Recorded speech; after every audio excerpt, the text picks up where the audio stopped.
ఉదాహరణగా చెప్తున్నాను అధ్యక్ష. గాలి నీరు లేక గడపవచ్చు, గ్రాసమును లేక ఎట్టెట్టో గడపవచ్చు, గడపవచ్చునే ఒక గడి అయినా గ్రంథాలయము లేని గ్రామము వందు.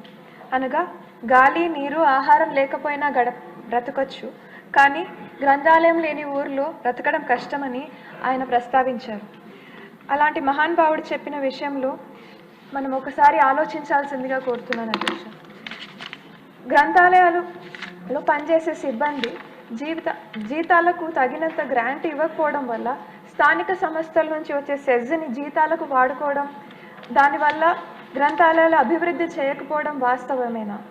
తత్ఫలితంగా పుస్తకాలు కొనుగోలు దానికి కానీ లేదంటే కొత్త గ్రంథాలయాల నిర్మాణానికి కానీ అన్నీ నిలిచిపోయిన విషయం వాస్తవమేనా?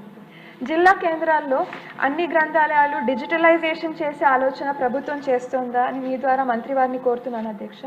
అదేవిధంగా ఈ డిజిటలైజేషన్ చేసి ఈ లాగిన్ ఐడి పాస్వర్డ్స్ కానీ ప్రజలకు అందజేయగలిగితే అదొక మంచి ఆలోచన అవుతుంది అధ్యక్ష. అందరూ కూడా పుస్తకాలు ఇక్కడ మన లైబ్రరీస్లో ఉండే అన్ని పుస్తకాలు వాడే అవకాశం ఉంటుంది అధ్యక్ష.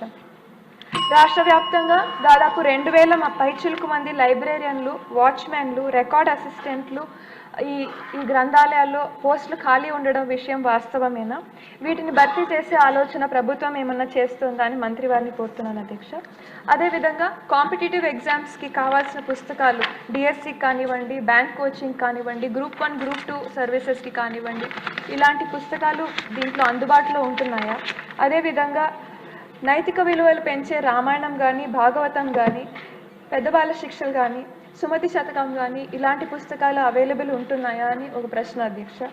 ఇంకా మేజర్ పంచాయతీలో బుక్ డిపాజిట్ సెంటర్లకు బదులుగా మినీ లైబ్రరీలు ఏర్పాటు చేసే ఆలోచన ప్రభుత్వం చేస్తోంది అధ్యక్ష. ధన్యవాదాలు అధ్యక్ష. ధన్యబాబు గారు. ఎందుకంటే చాలా కీలకమైన అంశం ఇది. నాకు పర్సనల్ సబ్జెక్ట్ కూడా. ఎందుకంటే వాస్తవంగా చిన్నప్పుడు నేను పెద్ద లైబ్రరీకి వెళ్ళేవాడిని కాదు అధ్యక్ష. కానీ ఈరోజు దేవాంశం చూస్తే పెద్ద ఎత్తున పుస్తకాలు చదువుతాడు అధ్యక్ష. ఆ అలవాటు అనేది బ్రహ్మని నేర్పించింది. సో దేవాంశ్కి మొన్న మేము లండన్కి వెళ్తే కూడా 5 పుస్తకాలు కొంటే 5 రోజుల్లో 5 పుస్తకాలు చదివేశాడు అధ్యక్ష. సో వాస్తవంగా చాలా ఇంపార్టెంట్ హ్యాబిట్ అధ్యక్ష. ఎందుకంటే చాలా creative thinking, out of the box thinking అనేది లైబ్రరీలో పుస్తకాలు చదివేదాని ద్వారా వస్తుందని నేను కూడా బలంగా నమ్ముతున్నాను అధ్యక్ష. అధ్యక్ష, ఈ సబ్జెక్ట్ మీద మండలి బుద్ధప్రసాద్ గారు, పల్లె సుందరారెడ్డి గారు, గణబాబు గారు మాట్లాడారు అధ్యక్ష. మొదటి అంశం అధ్యక్ష, సెంట్రల్ లైబ్రరీ గురించి గౌరవ సభ్యులు కూడా బుద్ధప్రసాద్ గారు పోయిన సమావేశాల్లో ప్రస్తావించారు ఒక సందర్భంలో. దానికోసం అధ్యక్ష సుమారుగా 150 కోట్ల రూపాయలు ఖర్చు అవుతుందని మేము అంచనా వేసాం. ఎందుకంటే మీరు కోరినట్టు వరల్డ్ క్లాస్ లైబ్రరీ కట్టాలి. అంటే కేవలం మన రాష్ట్రంలో కాదు, మన దేశంలో ఎక్కడ లేని విధంగా వరల్డ్ క్లాస్ లైబ్రరీ ఉండాలి. కేవలం ఇన్ఫ్రాస్ట్రక్చరే కాదు, మనకు కావాల్సిన మ్యాన్యుస్క్రిప్ట్స్ ఇవన్నీ కూడా మనకు చాలా ఉన్నాయి అధ్యక్ష. ఇవన్నీ కాపాడాల్సిన బాధ్యత మనందరిపైన ఉంది కనుక చేయాలని నిర్ణయం తీసుకున్నాం. ఈరోజు గౌరవ ఇండస్ట్రీస్ మినిస్టర్ గారు హౌస్లో లేరు, ఆయన కౌన్సిల్లో ఉన్నారు.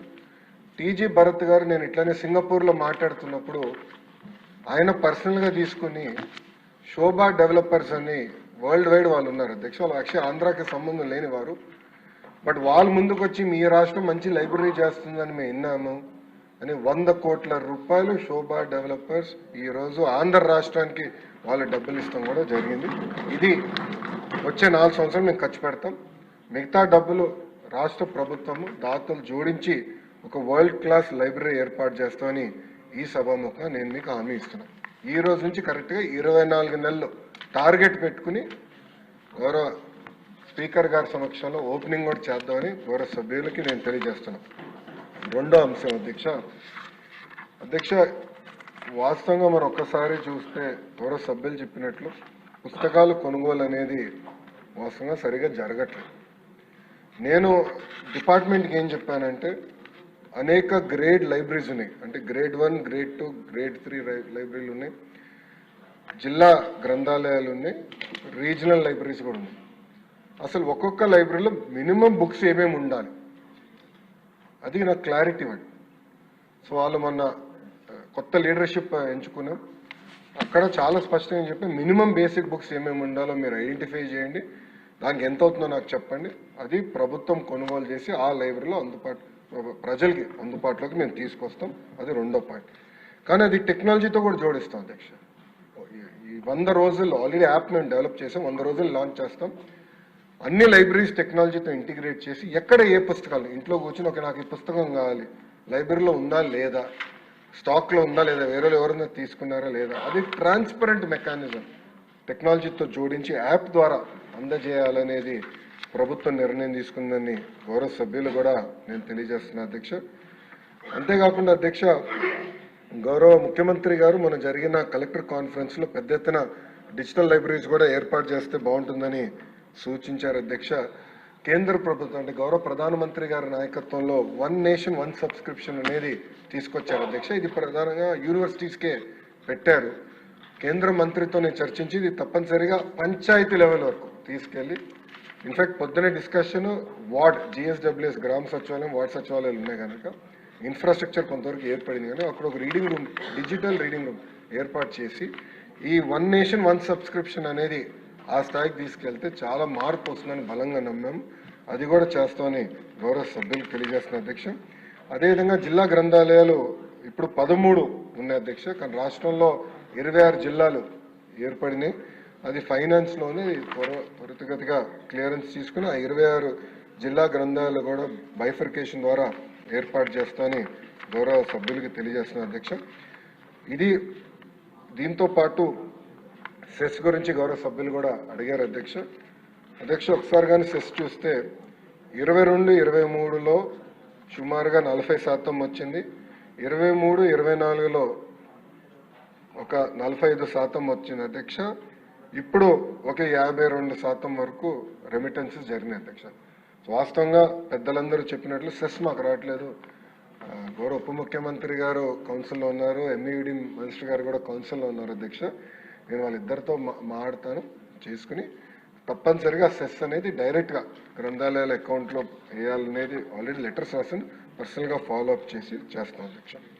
అంతేకాకుండా అధ్యక్ష, ఇతర సభ్యులు అడిగారు పోస్ట్ గురించి, సుందరారెడ్డి గారు అడిగారు అధ్యక్ష. దాని వివరాలు నా దగ్గర రెడీగా లేవు, అది గౌరవ సభ్యురాలకి నేను సెపరేట్గా పంపిస్తానని తెలియజేస్తున్నాను అధ్యక్ష. కాంపిటేటివ్ ఎగ్జామ్స్కి కావాల్సిన పుస్తకాలు మన ప్రభుత్వం ఏర్పడిన వెంటనే, ప్రజాప్రభుత్వం ఏర్పడిన వెంటనే అది ఏర్పాటు చేసాం, ఆల్రెడీ అందుబాటులోకి వచ్చినాయని గౌరవ సభ్యులు తెలియజేస్తున్నాను అధ్యక్ష. గణబాబు గారి సూచన మేరకు తప్పనిసరిగా లైబ్రరీలు అన్నిటికీ స్టార్ రేటింగ్ ఏర్పాటు చేస్తాం. అద్భుతమైన సూచన మీరు ఇచ్చారు, తప్పనిసరిగా చేస్తాం. విశాఖపట్నం లైబ్రరీకి వచ్చేగల 20 కోట్ల రూపాయల బడ్జెట్తో ఒక మోడల్ లైబ్రరీ ఏర్పాటు చేద్దామని, దానికి ఏంటంటే కొన్ని సెపరేట్గా మీరు అన్నట్టు చిల్డ్రన్ కార్నర్ ఒకటి, యంగ్స్టర్స్కి ఒకటి, ఏజ్డ్ రీడర్స్ ఒకటి, టెక్నాలజీ కావాల్సిన డిజిటల్ యాక్సెస్ ఏర్పాటు చేసేదానికి, కేవలం పుస్తకాలతో పాటు అదొక ప్లేస్ ఆఫ్ కాంగ్రిగేషన్, కమ్యూనిటీ కలిసి అందరూ కులం మతం ప్రాంతం అతీతంగా అందరూ వచ్చి కూర్చుని ఒక యాక్టివిటీ కూడా చేసుకునేటట్టు మేము ఆ సెంటర్ని రూపొందిస్తామని గౌరవ సభ్యులకి నేను తెలియజేస్తున్నాను అధ్యక్ష. ఇది కూడా ఒక స్కెడ్యూల్ ప్రకారం చేస్తాం.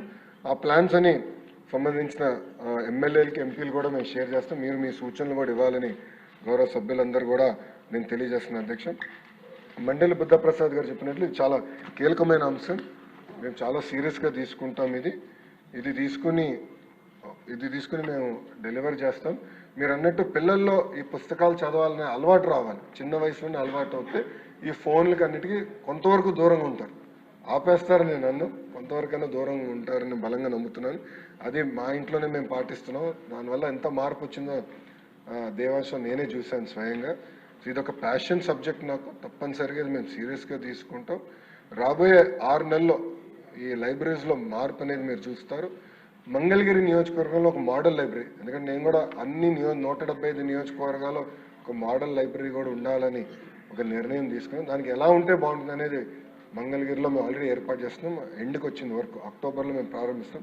దానికి మిమ్మల్ని కూడా పిలుస్తాం అధ్యక్ష, మీ చేతుల మీదుగా ప్రారంభిద్దాం. మీరు కూడా చూసిన ఫీడ్బ్యాక్ ఇచ్చి ఒక మోడల్ ఐడెంటిఫై చేస్తే 175 నియోజకవర్గాల్లో ఒక మోడల్ లైబ్రరీ ఏర్పాటు చేసి, ఇదంతా ఇప్పటివరకు హార్డ్వేర్ గురించి మాట్లాడు. ఇప్పుడు సాఫ్ట్వేర్ కూడా ఏంటంటే ప్రతి నెల ఎలాంటి యాక్టివిటీస్ చేయాలి లైబ్రరీలో, అంటే పిల్లల్ని ఆకర్షించుకునే విధంగా ఎలా చేయాలి, ఎండాకాలం సెలవులు వస్తే ఎలాంటి యాక్టివిటీస్ పెట్టాలి, ఇదంతా కూడా చర్చిస్తున్నాం. కార్టూనిస్ట్ కూడా మేము కలిసాం అధ్యక్ష. గతంలో కార్టూనిస్ట్గా పనిచేసిన వారిని కూడా కలిస్తే కార్టూన్ చాలామంది అదొక యాక్టివిటీ ప్యాషన్గా చేస్తారు. అంటే కార్టూన్స్ గీస్తాం, అదేవిధంగా కామిక్ బుక్ స్ట్రిప్స్ తయారు చేస్తాం అనేది ఒక ప్యాషన్గా చేస్తారు అధ్యక్ష. సో ఎండాకాలం సెలవులప్పుడు ఆ యాక్టివిటీ కూడా లైబ్రరీస్లో ఏర్పాటు చేద్దాం. అంటే టెక్నాలజీ నుంచి దూరంగా తీసుకొచ్చి పిల్లల్ని టైం టు టైం ఇలా ఇన్నోవేటివ్ మెకానిజమ్స్ ద్వారా లైబ్రరీలో యాక్టివేట్ చేయాలి, వాళ్ళ క్రియేటివ్ థాట్ ప్రాసెస్ యాక్టివేట్ చేయాలని ఒక లక్ష్యంగా పెట్టుకునే అధ్యక్ష. ఇది కూడా ఒక షెడ్యూల్ ఆల్రెడీ వేసాం. ఆ షెడ్యూల్ కూడా గౌరవ సభ్యులు ముగ్గురికి మేము పంపిస్తాం. దానిపైన మీరు మీ ఫీడ్బ్యాక్లు ఇవ్వండి, టైం టు టైం సూచనలు ఇవ్వండి. కానీ మీరు అన్నట్టు ఒక మాట చెప్పాలంటే మనం పట్టించుకోలేదు గతంలో లైబ్రరీస్ గురించి. ఇది సీరియస్గా తీసుకోవాల్సిన అవసరం ప్రభుత్వం పైన ఉంది. తప్పనిసరిగా మీ అందరి సూచనల మేరకు ఇది ఒక మోడల్, దేశానికి ఒక మోడల్గా రూపొందించే బాధ్యత ప్రభుత్వం తీసుకుంటుందని గౌరవ సభ్యులు తెలియజేస్తారు. Thank you. Question number 869.